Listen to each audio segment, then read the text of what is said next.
Greetings, y'all. This your boy Boss Mom, man.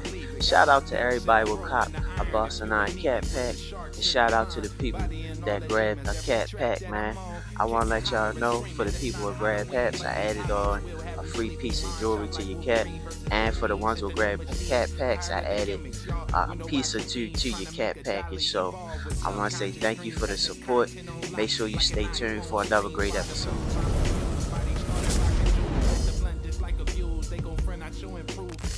Me personally, if I'm gonna spend my money on high end shit, I ain't gonna lie. I'm gonna definitely spend my money with Rick Owens. Rick got that shit. I ain't gonna lie. And if you actually watch the interviews on Rick and you listen to him speak, like the shit what creates with his brand, Rick actually wears his shit every day, from the boots to the heels and all that. Rick just different. You feel me? Rick different, you know. A lot of his pieces, he be rocking the shit out of that. So when you buy Rick Owens, initially you are buying him. So that's one thing I can say I respect about Rick Owens and Michelle Lambie. Like they create shit to where it's like, all right, if you're gonna buy my pieces, you're basically buying a piece of me. And that's honestly how I kind of model my brand after, you know. I want you to feel as though like you're being bought in on something that I created and something that I like, and you know it's fly shit, and I want you to feel fly when you put that shit on, but at the same time, you know you're gonna rock it in your way. We all wear our clothes in a different way. So, you know, you just gotta I tell people be dare to be different, man. Don't try to look like anybody else. Don't shop off the mannequin. And for all my young upcoming creatives and designers and shit like that, stay authentic to whatever it is that you're doing. Like you ain't gotta copy off of the next person, or you ain't gotta do what everybody else doing. You being yourself and you being unique to what you're making is what ultimately is going to keep you in the game for the long run, because it's like you can explain why you created that. You can give the backstory on why you created this pattern, this design, and how you cut it a certain way or whatever it is. So stay unique to whatever it is. Put your head down, do the work, stop fucking complaining. Money, sometimes it becomes an issue, but your creativity never runs out. You know, when you got money, I feel as though that's when you stop being creative, because it's like, all right, I can do anything and I can get anything made, or I can pay somebody to do this, or I can pay somebody to do that. But when you're broke and your pockets are a little, you know, you got bunny ear pockets and shit, your creative mind is just flowing so differently, because it's just like, all right, cool. You know, if I had the money to do this, I would do this, and if I had the money to do that, I would do that. Shit, we go through up and downs. That's the thing about being a hustler. That's the thing about being creative. You're gonna go through trials and tribulations. You're gonna go through times where you got a lot of money. And you're gonna go through times where it's like you're damn near in debt. For me, like I'm not gonna lie, it feels good for me to get back on my feet.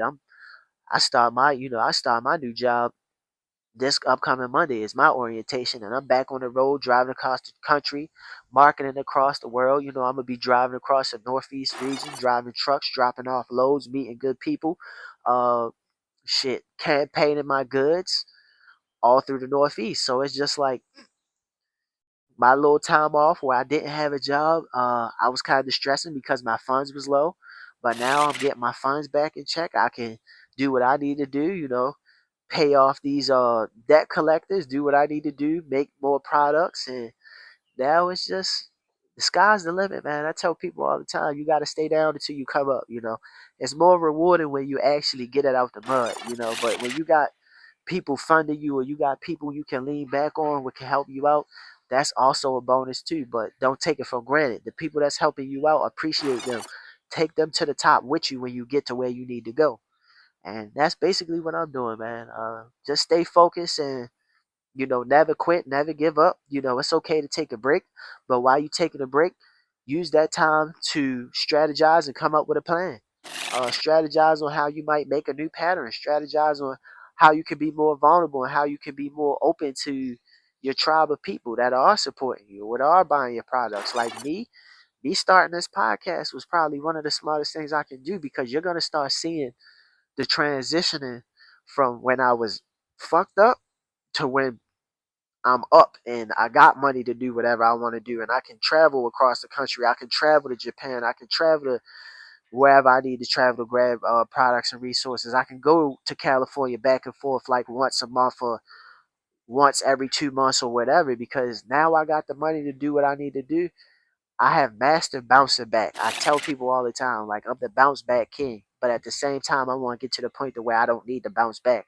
I'm just stable. I'm doing what I gotta do. I'm living frugal, and I actually move freely. So it just feels good, man. I tell people all the time, what you going through, the hard times, it's only gonna make you a better person. It's gonna make you more humble. It's gonna make you more resourceful to what you need to get done. It's gonna make you more appreciative to what you have and what you don't have. Like, I'm very appreciative for the things I have and the people I have, and I'm very appreciative to the things that I don't have, because if I really need it, I'm gonna get it when I got the money, or when I can afford to do it, or when I feel like doing it. But most of the time, when I get the money for the shit that I wanted, I don't even want it no more when I get the money, because it's like I'm starting to understand my buying power. Like, my biggest thing is I want people to challenge themselves to be better, to want more.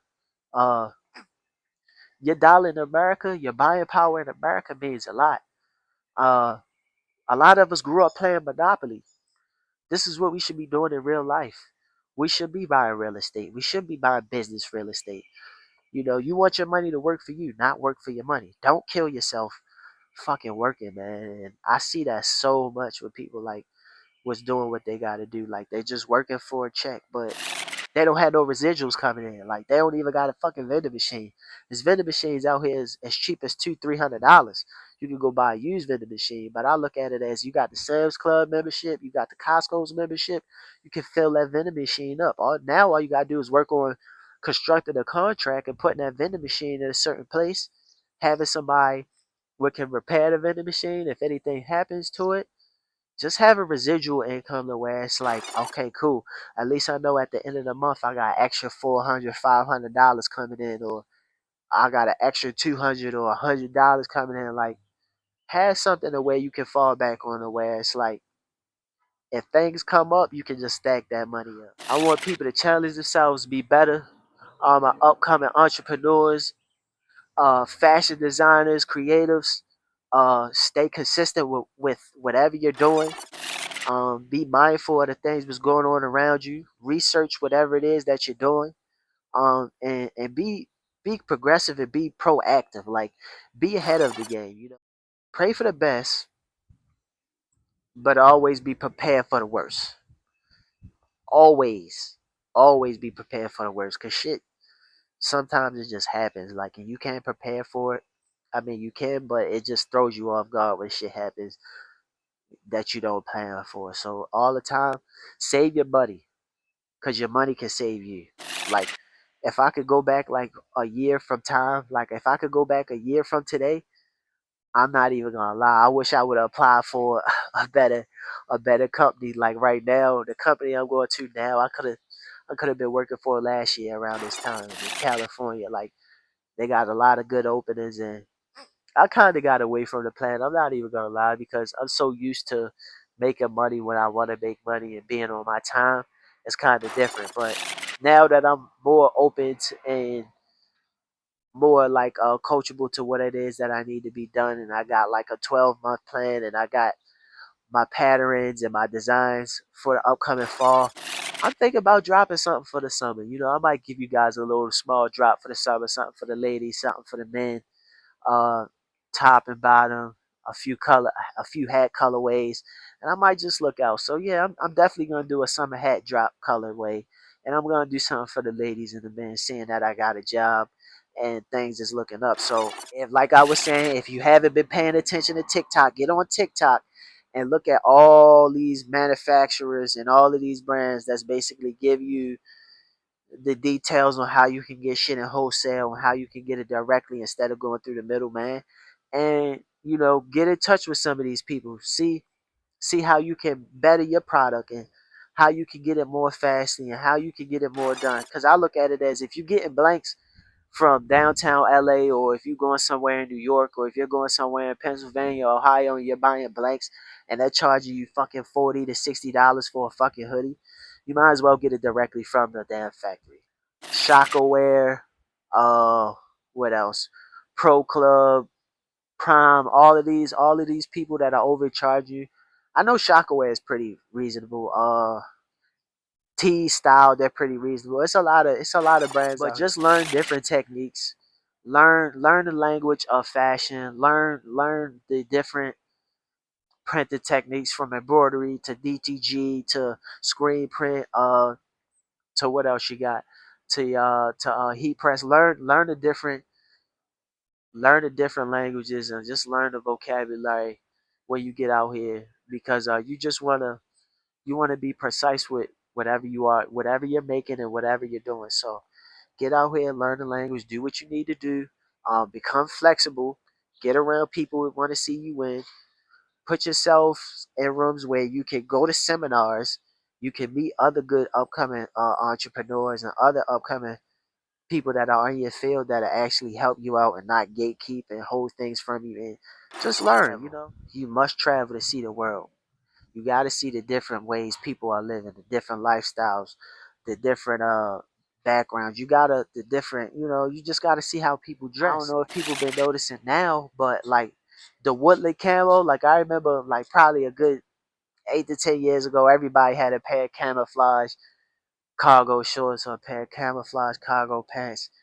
Now people are wearing camo, but guess what type of camo it is? It's woodland camo. You feel me? So the woodland camo always has been big on the Midwest and down south, but now the whole world is rocking woodland camo, and it's a pretty dope thing to see. So just incorporate things that you know the masses have added to their brands and to their companies and things like that. So continue to keep growing, continue to be great, and just stay focused, man. Everything will work out for you. Because one thing I can say, me going through this little hard time, I had to stay down because I ain't gonna lie, shit was getting tough. But you know, shout out to my moms, shout out to Jonesy, shout out to Cam, shout out to Josh, shout out to Dion, shout out to all the people who helped me, you know, stay level headed and keep this thing going with my brand and just kept me going anytime like I kind of lost hope or I was feeling like, you know, I failed.